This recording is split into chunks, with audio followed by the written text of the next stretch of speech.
तो लोग क्या करते हैं अपना मतलब के लिए मतलब निकालने के लिए अपने स्वार्थ के लिए किसी को अपने वश में कर देते हैं या किसी को अलग कर देते हैं। पितृ दोष को खत्म नहीं किया जाए तो घर में अशांति बनी रहती है, चिड़चिड़ापन बना रहता है, इनकम नहीं होती है। किसी लड़का या लड़की के लिए अगर रिश्ता देखते हैं शादी के लिए तो शादी में रुकावट आती है, और अगर किसी की शादी हुई है पहले से तो उनके संतान प्राप्ति में दिक्कत आती है। अगर कुंडली में मांगलिक योग एक लड़के की कुंडली में मांगलिक है, एक की में है दूसरे की में नहीं है, तो फिर उनके लाइफ में डिस्टर्बेंस रहेगा, तनाव रहेगा, टेंशन रहेगी, हमेशा लड़ाई झगड़ा रहेगा। कुंडली में बहुत सारे कुछ ग्रह ऐसे होते हैं जो आपस में बैठ करके दोष को उत्पन्न करते हैं, कुछ ग्रह ऐसे होते हैं जो पास साथ में बैठ करके ऐसे भाव में बैठ करके ऐसे एक दूसरे की दृष्टि से देख करके ऐसे राजयोग बना देते हैं, ऐसे ऐसे शुभ योग बना देते हैं जिससे कि इंसान के जीवन में कभी कोई दिक्कतें नहीं आती। आजकल चल रहा है गे वशीकरण, गे प्रॉब्लम जैसे है लेस्बियन, एक लड़का एक लड़के को प्यार करता है, पसंद करता है, या फिर लड़की लड़की को पसंद करती है, और एक जैसे फैमिली इश्यूज हो, फैमिली डिस्प्यूट हो, पति पत्नी में अनबन हो, बच्चों की प्रॉब्लम हो, संतान से संबंधित कोई भी, तो वो मेरे से भी कॉन्टेक्ट कर सकते हैं, समाधान करवा सकते हैं। उनकी बातें, उनकी प्रॉब्लम सब कुछ मेरे पास में प्राइवेट है।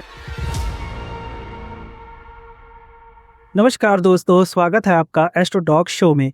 आज हमारे साथ बैठे हैं खानदानी ज्योतिषी संदीप भार्गव जी, जिनके पास कई लोग अपनी प्रॉब्लम्स को लेके आते हैं, कई सारी समस्याओं को लेकर आते हैं, जिनका वो सही समाधान देते हैं। तो आज हम इन टॉपिक्स पे बात करेंगे, जैसे हो गया लव प्रॉब्लम, वशीकरण और ब्लैक मैजिक। कई चीज़ें जो एस्ट्रोलॉजी में होती हैं, जो कि आज के समय में आप देख सकते हो कई लोगों की प्रॉब्लम्स होती हैं जो जोशियों पे आधारित होती है। उन प्रश्नों का आज हमारे साथ समाधान देने वाले हैं पंडित जी संदीप भार्गव जी। तो नमस्कार पंडित जी। जय श्री श्याम, राधे राधे। तो पंडित जी, हमने देखा है कि जोशी जो है इन कल्चर में बहुत सारे लोग आ चुके हैं। सोशल मीडिया पे हो गया, ऑफलाइन हो गया, कई सारे लोग आ चुके हैं जिन्होंने जोशी का कई गलत फायदा भी उठाना शुरू कर दिया है। ठीक है, तो हम ऑडियंस को बताना चाहते हैं कि हमारे पास जो जोशी आए हैं वो असली जोशी हैं और आपकी समस्याओं का सही समाधान ढूंढ बताएंगे। तो आप हमारे ऑडियंस को कुछ ऐसा प्रूफ दे सकते हैं जिससे हमारे ऑडियंस को लगे कि हाँ, आप सही जोशी हैं, आपके पास जो पर्सन आए अपना प्रश्न लेके आए उसका सही समाधान मिले उसे। देखिए क्या है कि अभी आपने जैसे पूछा कि आज सोशल मीडिया के ऊपर हर कोई एस्ट्रोलॉजर बन के बैठा है, हर कोई पंडित बन के बैठा है। तो सबसे पहला तो सवाल ये कि रियल एस्ट्रोलॉजर कौन है, सच्चा? इसमें क्या है कि पहले की अगर मैं बात करूं, थोड़ा सा हम फ्लैशबैक में जाते हैं, पीछे के जमाने में रह जाएं, तो जैसे शास्त्रों के अंदर 4 वर्ण है, जैसे क्षत्रिय है, शूद्र है, वैश्य है और ब्राह्मण है। 4 हमारे वर्ण हैं। तो पहले क्या हुआ करता था कि जो जिस वर्ण का होता था उसी का वो कार्य करता था। जैसे क्षत्रिय का धर्म होता था, राजा होता था तो युद्ध का होता था, राज संभालता था। और जैसे ब्राह्मण का धर्म होता था पूजा पाठ कर्मकांड करवाना। जो कारपेंटर, जिसे आज हम कारपेंटर बोलते हैं, खाती का काम, लकड़ का काम जैसे करते हैं, तो वो खाती का काम अलग करते थे। आज के समय में अगर देखा जाए तो हर कोई इंसान काम सीख करके वो काम कर रहा है। आज ज्योतिष, हालांकि लोगों ने साइंस बोल रखा है लेकिन साइंस तो बाद में है। ज्योतिष एक शास्त्र है। ज्योतिष शास्त्र ऐसे है कि ज्योतिष जो है हमारे शास्त्रों के अंदर, जैसे हमारे सनातन धर्म के अंदर 4 वेद है, ऋग्वेद, सामवेद, अथर्ववेद और यजुर्वेद। तो ज्योतिष शास्त्र जो है वो हमारे ऋग्वेद का एक अंग है, और ज्योतिष शास्त्र जो है अथाह समंदर है। ज्योतिष जो संबंधित है वो ब्राह्मण से है। ज्योतिष की रचना हमारे ऋषियों में सप्त ऋषि हुआ करते थे। ब्रह्मा जी के सप्त ऋषि जो थे उनमें से एक ऋषि थे भृगु जी। तो हमारे भृगु ऋषि जी जो थे वो ज्योतिष शास्त्र के जनक है। मतलब उनके द्वारा ही ज्योतिष शास्त्र की रचना की गई। ग्रहों नक्षत्रों की गणना करके उन्होंने अपना एक ग्रंथ भी बनाया, भृगु संहिता अपने नाम से। तो असल में मैं आपको बताऊं, जो ज्योतिष है, जो पंडित का काम है वो पंडित करता है। लेकिन आज के समय में क्या है कि ज्योतिष का कार्य, ज्योतिष को सीख करके, ज्योतिष एक विद्या है ठीक है, लेकिन ज्योतिष को सीख करके क्या किया है, लोगों ने अपना एक बिजनेस बना लिया है। लोगों को लगता है कि बस ज्योतिष में पैसा है, तो हर कोई अदर कास्ट, मैं किसी के, देखो मैं किसी के ऊपर ब्लेम नहीं कर रहा हूं। ज्ञान कोई भी प्राप्त कर सकता है, ज्ञान कोई भी ले सकता है, लेकिन वो कहावत है ना कि जिसका जो काम होता है उसी के लिए उसी को सूट करता है। तो जैसे ज्योतिष का कार्य ब्राह्मण को है, तो लेकिन उसके लिए आज के समय में बहुत सारे इंस्टीट्यूशन हो गए, तो हर कोई इंसान जो है, हर कोई जाति के अलग अलग जातियों के लोग जो है वो ज्योतिष का काम करने लगे। और इसी के अंदर क्या हो गया कि कुछ को ज्ञान है, कुछ को नहीं है। तो ज्योतिष एक अथाह सागर है, और ज्योतिष के माध्यम से हम अपने जीवन में आ रही समस्याओं को ज्योतिष शास्त्र के अंदर जो बताए गए उपाय हैं, जो तंत्र मंत्र हैं, जो टोटके हैं, उनका प्रयोग करके हम अपने जीवन की समस्याओं को दूर कर सकते हैं। हम अपने जीवन के कर्मों को ज्योतिष माध्यम के अनुसार सुधार सकते हैं। हम अपना भाग्य बदल सकते हैं। पंडित जी, जैसा कि आपने बताया जोशी में ये सारी चीजें होती हैं, तो मैंने कई प्रॉब्लम्स जो ज़्यादा कॉमन देखी है लोगों की, हो गया कुंडली दोष हो गया, मांगलिक दोष हो गया। तो पंडित जी, आप हमें मांगलिक दोष के बारे में कुछ बता सकते हैं? मांगलिक दोष क्या होता है? कई बार मैंने ये भी सुना है कि मांगलिक दोष में जो या तो एक लड़का हो गया या लड़की हो गई, अगर दोनों में से कोई एक मांगलिक दोष होता है तो उसका विवाह नहीं हो पाता है। उनका कहना होता है कि मांगलिक दोष होने के कारण उनका विवाह संभव नहीं है, उनको विवाह के लिए किसी मांगलिक के साथ ही विवाह करना पड़ेगा। क्या ये चीजें सच होती हैं? देखिए, सबसे पहले तो बात, आपने जो सवाल किया कि कुंडली दोष नहीं होता है। जैसे कुंडली है, कुंडली के अंदर ग्रह किस हिसाब से बैठे हैं, कुंडली के अंदर 12 भाव होते हैं, जिसमें पहला जो कुंडली का जो बनती है, लग्न कुंडली बनती है। तो लग्न कुंडली के अंदर 12 भाव होते हैं। ज्योतिष के अंदर 12 राशियां होती है, 9 ग्रह होते हैं, 27 नक्षत्र होते हैं। तो उसी प्रकार हमारा जो जीवन होता है वो कुंडली के ऊपर संपूर्ण रूप से आधारित होता है। जो कुंडली के 12 भाव जो होते हैं उनके ऊपर आधारित होता है। हर एक भाव, जिसे हर एक 12 भाव कह लीजिए, चाहे आप 12 घर बोल दीजिए, एक ही बात है। लेकिन ज्योतिष शास्त्र की भाषा में इसे भाव बोला जाता है। हम अपनी आम भाषा में इसे घर बोल सकते हैं। तो 12 घर होते हैं। तो हर एक घर का, हर एक भाव का एक अलग एक मतलब है, अपने आप में एक अलग परिभाषा है उसकी। और हर एक घर जो है, हर एक भाव जो है, वो एक अलग व्यक्तित्व को डिफाइन करता है। जैसे लग्न जो भाव होता है, पहला घर, वो होता है इंसान का खुद का, व्यक्तित्व का, उसके शरीर का, रंग रूप का। दूसरा भाव होता है धन का। तीसरा भाव होता है भाई का। चौथा भाव होता है सुख का, माता का। पंचम भाव जो होता है वो लव मैरिज का, एजुकेशन का और संतान का। इस प्रकार आगे से अगर देखा जाए तो हमारा जो पूरा जो जीवन है 12 घरों के ऊपर पूर्ण रूप से आधारित है। अब रही बात, आपने जो पूछा कि कुंडली दोष, तो कुंडली दोष नहीं होता है। इसमें ग्रहों की स्थिति को देख करके पता लगाया जाता है कि कुंडली में कौन सा दोष है, कौन सा नहीं है। कुंडली में बहुत सारे कुछ ग्रह ऐसे होते हैं जो आपस में बैठ करके दोष को उत्पन्न करते हैं। कुछ ग्रह ऐसे होते हैं जो पास साथ में बैठ करके, ऐसे भाव में बैठ करके, ऐसे एक दूसरे की दृष्टि से देख करके ऐसे राजयोग बना देते हैं, ऐसे ऐसे शुभ योग बना देते हैं, जिससे कि इंसान के जीवन में कभी कोई दिक्कतें नहीं आती है। कई बार ऐसे योग, कई बार ऐसे दुष्प्रभाव हो जाते हैं कुंडली के अंदर, जिससे इंसान का जीवन जो है पूर्ण रूप से जो है डगमगा जाता है, अंधेरे में रहता है। कितनी ही मेहनत कर ले, कितनी कोशिश कर ले, कितनी भागदौड़ कर ले, कितना ही किसी का कुछ भला कर दे, अंत में उसको बुराई मिलती है। अंत में वो परेशान रहता है, दुखी रहता है जीवन भर। अब रही बात आपने मांगलिक दोष की, तो मांगलिक दोष का कैसे पता चले? मांगलिक दोष का पता चलता है मंगल ग्रह से। लड़का हो चाहे लड़की हो, अगर उसकी कुंडली में मंगल ग्रह अगर कुंडली में पहले, चौथे, सातवें, आठवें और 12वें भाव में बैठा है तो मांगलिक योग बनता है।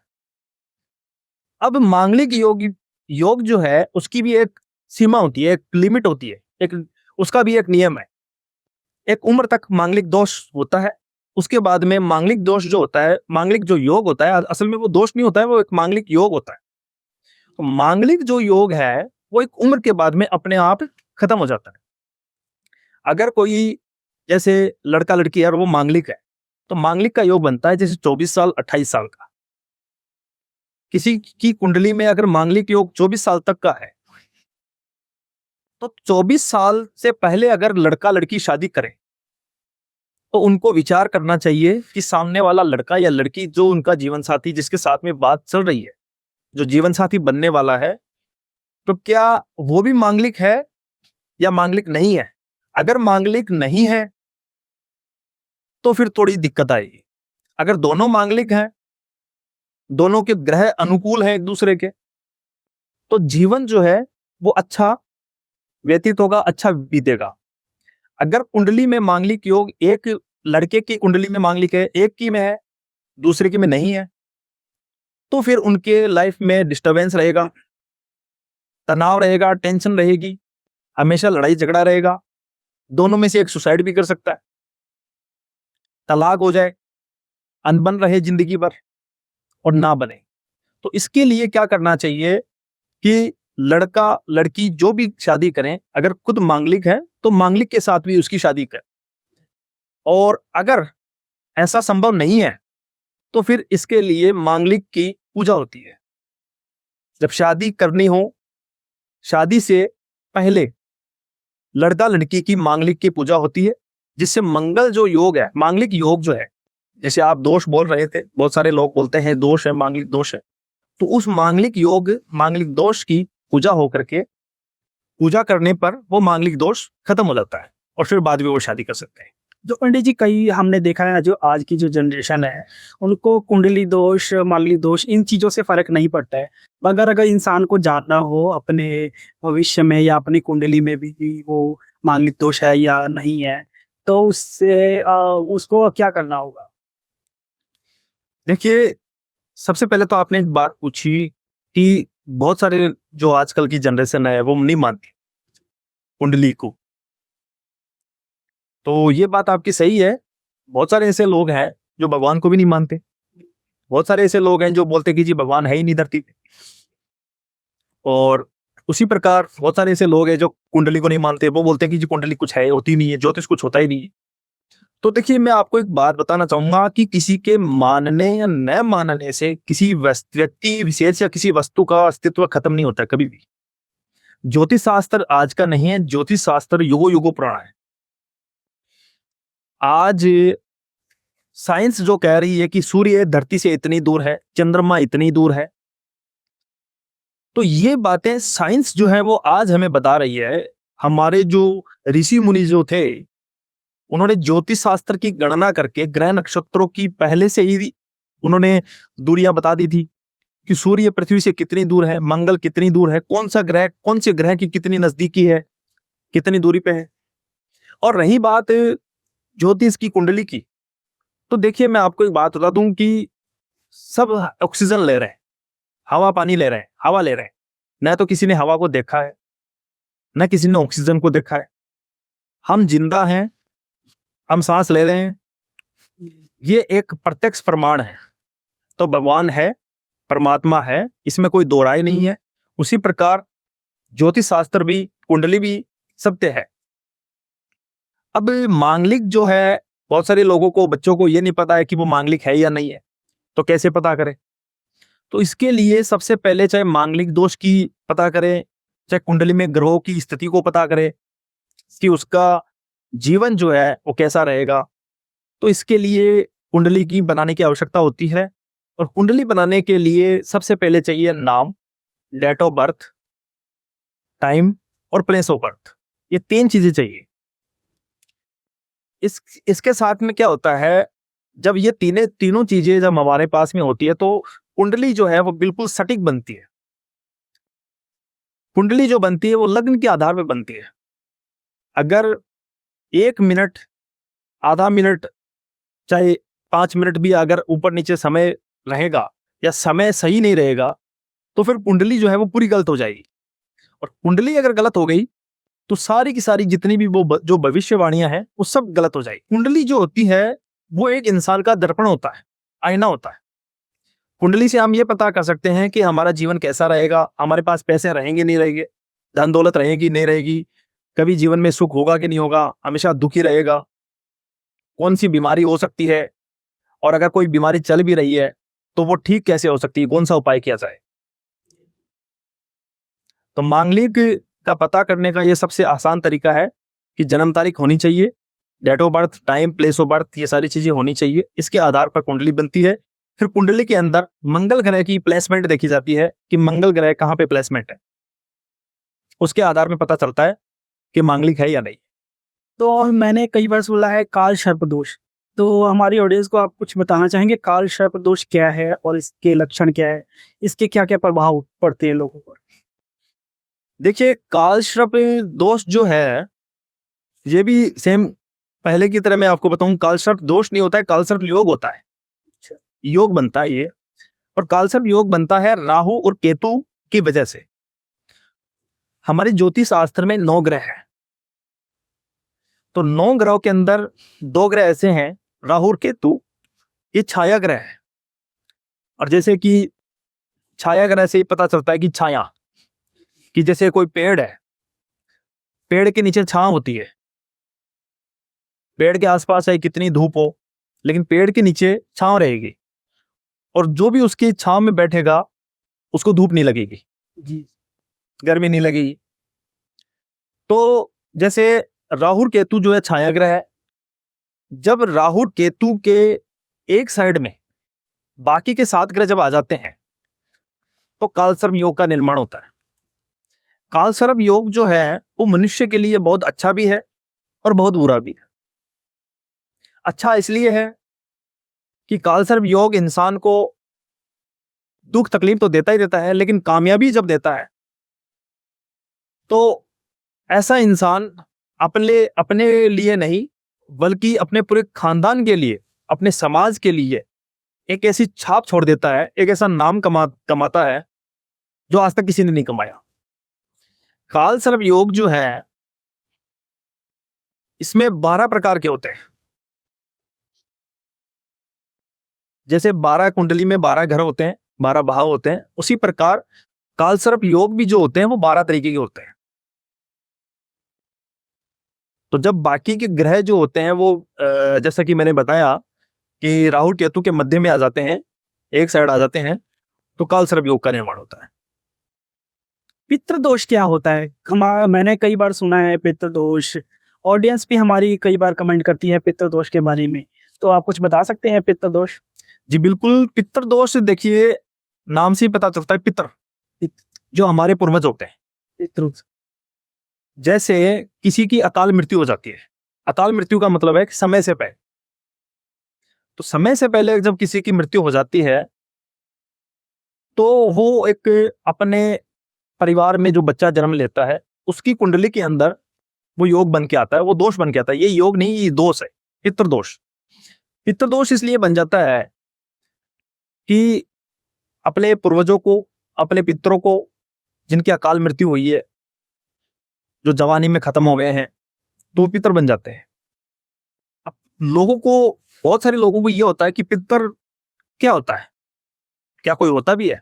तो बिल्कुल होता है। प्रेत योनि भी होती है, ये परमात्मा की बनाई हुई है। प्रेत योनियां भी होती है, पितर योनि भी होती है, देवता योनि भी होती है। कौन किस योनि में जाएगा ये भगवान तय करते हैं, ये इंसान के कर्म तय करते हैं। तो अब रही बात पितरों की, तो पितृदोष के बहुत सारे नुकसान हैं और बहुत सारे फायदे भी हैं। अगर पितरों की पूजा ना की जाए, पितृदोष को खत्म नहीं किया जाए, तो घर में अशांति बनी रहती है, चिड़चिड़ापन बना रहता है, इनकम नहीं होती है, अनावश्यक लड़ाई झगड़ा, तरक्की नहीं होती है घर की। अगर किसी बच्चे की, किसी लड़का या लड़की के लिए अगर रिश्ता देखते हैं शादी के लिए, तो शादी में रुकावट आती है। और अगर किसी की शादी हुई है पहले से, तो उनके संतान प्राप्ति में दिक्कत आती है। इसलिए पितरों की पूजा करनी चाहिए, पितृदोष को दूर करवाना चाहिए, और पितृदोष को शांत होने पे बहुत सारे फायदे होते हैं। कुंडली में ऐसे कौन कौन से और योग हैं जो लोगों को काफी हानि पहुंचाती हैं, जो आज की ऑडियंस को पता ही नहीं है? हमने कई सारी वीडियोस देखी हैं, लोगों ने भी कई सारी वीडियोस देखी हैं, मगर ज्यादातर कुंडली में थोड़ी ही चीजें बताई जाती हैं। मगर हमने सुना है कि जैसे एस्ट्रोलॉजी है, तो एस्ट्रोलॉजी में काफी रहस्य है। तो ऐसे कौन कौन से योग हैं जो लोगों को भी नहीं पता, जीत के समाधान उन्होंने कभी सुने भी नहीं हो, जिन्होंने वो योग कभी सुना भी ना हो? देखिए क्या है कि ज्योतिष जो है ना, अभी जैसे मैंने आपको फर्स्ट टाइम बताया था स्टार्टिंग में कि ज्योतिष शास्त्र जो है वो अथाह सागर है। तो उसमें क्या है कि कुंडली का जब निर्माण करते हैं तो कुंडली निर्माण के अंदर बहुत सारे शुभ और अशुभ योग बनते हैं। जैसे अगर मैं बात करूं ग्रहण की, तो हम जैसे कि आजकल सभी को पता है, चाहे भले कोई माने ना माने ज्योतिष को, लेकिन सब ये मानते हैं कि आज सूर्य ग्रहण है और आज चंद्र ग्रहण है। इस बात को सब मानते हैं और बहुत सारे लोग जो है वो टेलीस्कोप से देखते भी हैं। तो उसी प्रकार क्या है कि हमारे जीवन में, हमारी कुंडली में ग्रहण योग बनता है। वो कैसे बनता है? जैसे दो ही ग्रहण योग बनते हैं, सूर्य ग्रहण और चंद्र ग्रहण। जो सूर्य जो है वो हमारे आत्मा का कारक है, विल पावर। चंद्रमा जो है वो है मन का कारक। तो चंद्रमा के साथ में अगर राहु और केतु जब बैठ जाते हैं, छाया ग्रह, तो चंद्र ग्रहण बनता है। और अगर राहु और केतु सूर्य के साथ में बैठ जाते हैं तो सूर्य ग्रहण का योग बनता है। इसी प्रकार अगर ये योग बन जाते हैं तो इंसान के जीवन में काफी सारी बाधाएं आती हैं, दिक्कतें आती हैं, परेशानियां आती हैं। इसके उपाय भी हैं और उन उपायों का पालन करके इंसान अपने जीवन को सुखी कर सकता है, समस्याओं से छुटकारा पा सकता है। एक जो योग है वो बनता है गुरु चांडाल योग। बहुत ही खतरनाक योग है। गुरु चांडाल योग का जो निर्माण होता है वो होता है बृहस्पति के साथ में जब राहु बैठ जाता है तो गुरु चांडाल का योग होता है। और जब राहु गुरु के ऊपर बृहस्पति पे जब हावी हो जाता है तो इंसान खुद को नुकसान पहुंचाता है, अपने कुल को कलंकित कर देता है, अपने आप को कलंकित कर देता है, बुद्धि भ्रमित हो जाती है, यहां तक कि सुसाइड भी कर लेता है।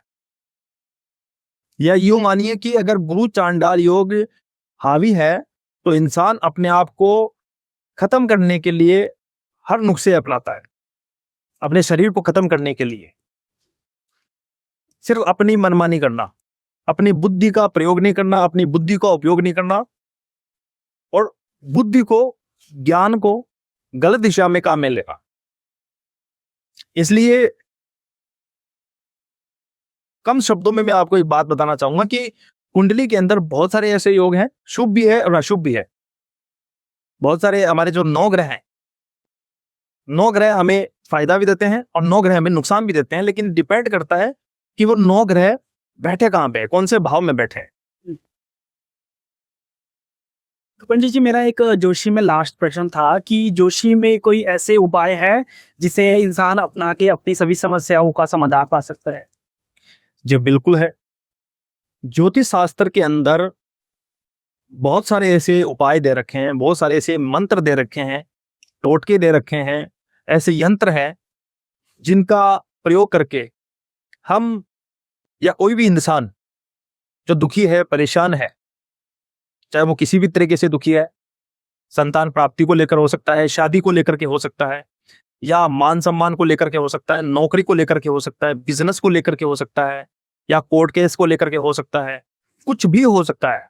इंसान के जीवन में अगर कोई भी दिक्कत परेशानी है तो वो ज्योतिष शास्त्र में बताए गए उपाय को करके अपने जीवन की समस्याओं का समाधान कर सकता है। तो हमारा नेक्स्ट टॉपिक है लव प्रॉब्लम। पंडित जी, हमने कई बार देखा है जो आज की जो यूथ है रिलेशनशिप पे काफी होती है। कई सालों का जो रिलेशनशिप होता है बहुत अच्छा चल रहा होता है, मगर एक समय ऐसा आता है कि दोनों में तकरार हो जाती है, दोनों में दूरियां इतनी बढ़ जाती हैं कि दोनों एक दूसरे को देखना तक पसंद नहीं करते। तो इसमें क्या होता है? क्या कोई वशीकरण का कोई मेथड होता है? कोई किसी ने वशीकरण कराया होता है, या फिर ये कोई भ्रम होता है जिसके कारण बस लोगों ने मान लिया होता है भी कि हाँ, हमारे ऊपर किसी ने नजर दोष लगाया हुआ है या कुछ किया हुआ है? देखिए लव मैरिज, लव प्रॉब्लम में जो है, जैसे आज कोई लड़का लड़की है वो एक दूसरे से प्यार करते हैं, तो सबसे पहले तो मैं उन सब को एक बात बताना चाहूंगा, उन कपल्स को, चाहे वो मैरिड हो चाहे वो अनमैरिड हो, आज के टाइम पे क्या चल रहा है कि शो ऑफ ज्यादा हो गया है, दिखावा ज्यादा हो गया है। लड़का लड़की कपल जो है, गर्लफ्रेंड बॉयफ्रेंड जो है, या पति पत्नी जो है, उनको ये लगता है कि हम अगर रास्ते पे चल रहे हैं और अगर हम बाहों में बाहें डाल करके चल रहे हैं, हाथ में हाथ पकड़ के चल रहे हैं, तो ही प्यार का इजहार ज्यादा अच्छा माना जाता है। लेकिन वो लोग गलती ये कर देते हैं, प्यार को जाहिर करते हैं लोगों के सामने। तो कहीं ना कहीं ये उनकी सबसे बड़ी गलती होती है। इसमें उनका सबसे पहला जो एक बहुत ही साधारण सा कारण है वो है नजर दोष। देखिए, जरूरी नहीं है कि इसमें वशीकरण ही हो, वशीकरण भी हो सकता है। कोई किसी को अलग करने के लिए भी कर देता है, या फिर किसी को नजर लग जाती है। और जरूरी नहीं है कि किसी की नजर कोई बोल करके लगाए। किसी की नजरें कुछ ऐसी होती हैं कि नजर किसी की भी लग सकती है। लोग अगर ये बोल दे कि यार कितना अच्छा है, कितना प्यार है दोनों में, ये कपल देखो कितना प्यारा है, कितना सुंदर है, कितना एक दूसरे के साथ में घुल मिल करके बातें करना है, कितनी एक दूसरे की केयर करना है, कितनी एक दूसरे की परवाह करना है, तो उस दैट मोमेंट, उस समय उनको नजर लग जाती है। या फिर कई बार कुछ ऐसा होता है कि कुछ लोगों को उनकी दोस्ती या प्यार उनको पसंद नहीं आती है। वो देखते हैं कि यार इनको, वो चाहते हैं कि इनको अलग कैसे करें।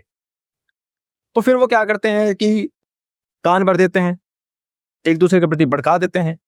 और अगर भड़का ना सके तो वो क्या करते हैं, किसी टोटके का, तंत्र मंत्र का सहारा ले लेते हैं, जिसको वशीकरण बोलते हैं। या फिर कुछ ऐसी नेगेटिव एक्टिविटी करके, वशीकरण टाइप की करके उनको अलग कर देते हैं।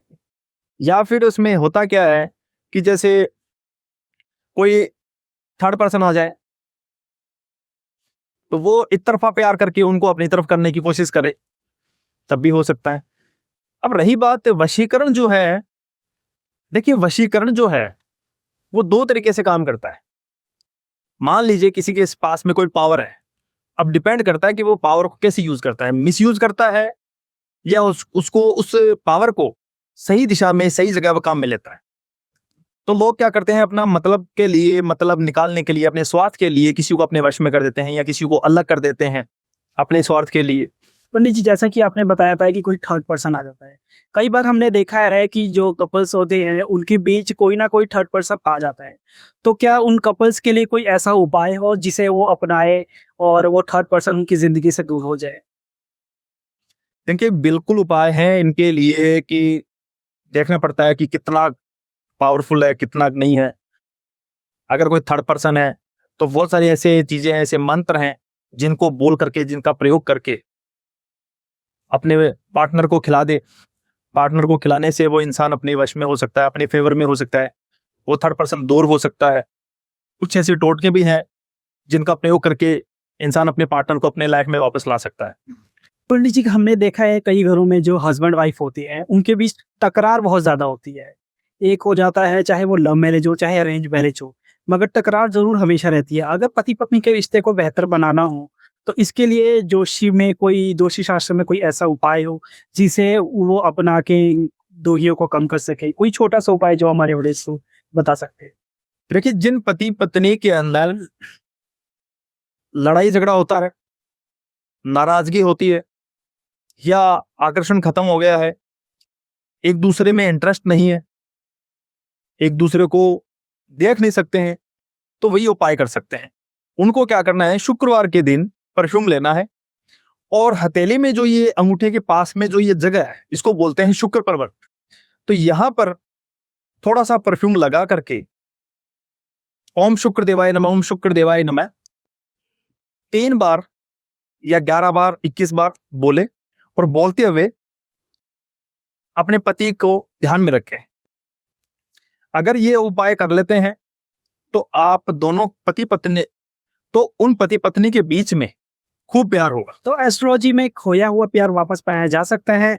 एक्स छोड़ के चला गया हो, एक्स गर्लफ्रेंड छोड़ के चली गई, या बॉयफ्रेंड छोड़ के चला गया हो, या पति या पत्नी एक तो छोड़ के चले गए हो, क्या इस तरह खोए हुए प्यार को वापस पाया जा सकता है?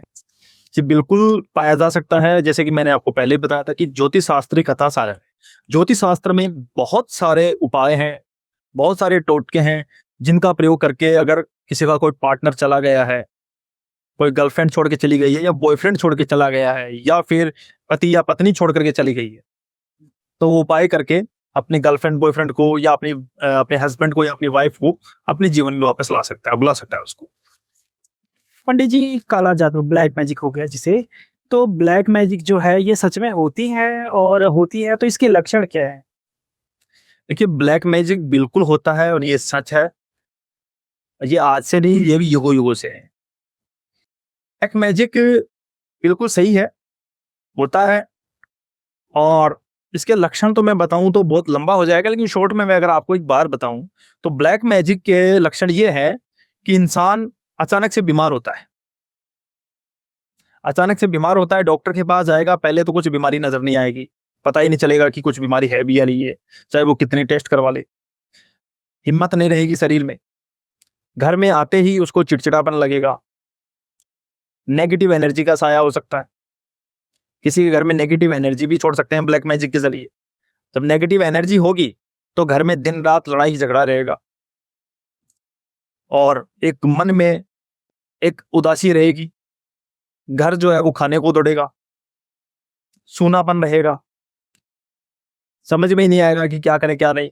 ऐसे लगेगा कि जवानी के अंदर भी एनर्जी नहीं है। जो जवानी के अंदर एक ताकत होनी चाहिए, फुर्ती होनी चाहिए, वो सब बिल्कुल ऐसे लगेगा जैसे कुछ भी नहीं है, हिम्मत ही नहीं है शरीर में। घर से बाहर जाएगा तो ऐसे लगेगा बिल्कुल सुकून मिल रहा है। जैसे ही घर में एंटर होगा तो ऐसे लगेगा जैसे मैं कहाँ कोई जेल में आ गया हो। तो ये ब्लैक मैजिक के लक्षण है। तो पंडित जी, मेरे दोस्त मान है, वशीकरण हो गया या ब्लैक मैजिक हो गया, इन इन सभी के, इन दोनों के तौर क्या आप भी करते हैं? और जो जोशी आपने जो भी बताया, जोशी के उपाय, एस्ट्रोलॉजी में जो भी उपाय बताए हैं, कई बार लोगों के मन में ये आता है भी कि हाँ, मैं अगर इन उपायों को करूँगा तो मेरे से कोई नुकसान ना हो जाए। वो अगर चाहे तो वो क्या आपसे ये उपाय करवा सकते हैं? अगर करवा सकते हैं तो उन्हें क्या करना होगा? देखिए, मैं बिल्कुल करता हूँ। और अगर कोई खुद उपाय ना कर सके किसी कारण से, तो वो मेरे से कांटेक्ट कर सकते हैं, मेरे से उपाय करवा सकते हैं, मेरे से अपनी समस्या का समाधान करवा सकते हैं। मैं उनकी समस्या का समाधान करके दे सकता हूँ, चाहे वो लव प्रॉब्लम हो, चाहे वो एक्स लव बैक हो, चाहे वो पति पत्नी की हो, चाहे कोर्ट केस हो, चाहे बिजनेस की प्रॉब्लम हो, और जैसे आजकल चल रहा है गे वशीकरण, गे प्रॉब्लम जैसे है, लेस्बियन, एक लड़का एक लड़के को प्यार करता है, पसंद करता है, या फिर लड़की लड़की को पसंद करती है, और एक जैसे फैमिली इश्यूज हो, फैमिली डिस्प्यूट हो, पति पत्नी में अनबन हो, बच्चों की प्रॉब्लम हो, संतान से संबंधित कोई भी, तो वो मेरे से भी कांटेक्ट कर सकते हैं, समाधान करवा सकते हैं। उनकी बातें, उनकी प्रॉब्लम, सब कुछ मेरे पास में प्राइवेट है। उनकी प्राइवेसी का पूरा ध्यान रखा जाता है, क्योंकि हर कोई इंसान आज के समय में प्राइवेसी पहले चाहता है। तो उनकी प्राइवेसी का पूर्ण रूप से ध्यान दिया जाता है, प्राइवेसी रखी जाती है उनकी बातें। अगर कोई भी अपनी समस्या का मेरे से समाधान करवाना चाहता है तो वो मुझे व्हाट्सएप मैसेज कर सकते हैं, कॉल कर सकते हैं। मैं इंस्टाग्राम, फेसबुक और यूट्यूब तीनों जगह हूँ। तीनों जगह पर वो मेरे से कांटेक्ट कर सकते हैं। तो जैसा कि ऑडियंस आपने देखा कि पंडित जी ने हमारे जितने भी सवाल थे उसके काफ़ी अच्छे जवाब दिए। आपके मन में भी कई सारे ऐसे प्रश्न आ रहे होंगे जिन्हें आप डायरेक्ट पंडित जी द्वारा जानना चाहते हो, तो हम इनका नंबर स्पेशली डिस्क्रिप्शन बॉक्स में मेंशन कर देंगे। आप इनसे डायरेक्ट कॉन्टैक्ट करके आप अपनी प्रॉब्लम्स का समाधान पा सकते हैं। जैसा कि पंडित जी ने बताया कि आपकी सभी प्रॉब्लम्स को, आपके सारे मतलब जानकारी को प्राइवेसी रखा जाएगा। ये काफ़ी अच्छी चीज़ है, ठीक है? इससे एक प्रूफ हो जाता है कि हाँ, जो भी हमारा काम होगा अच्छा होगा। तो इसी के साथ हम अलविदा लेते हैं।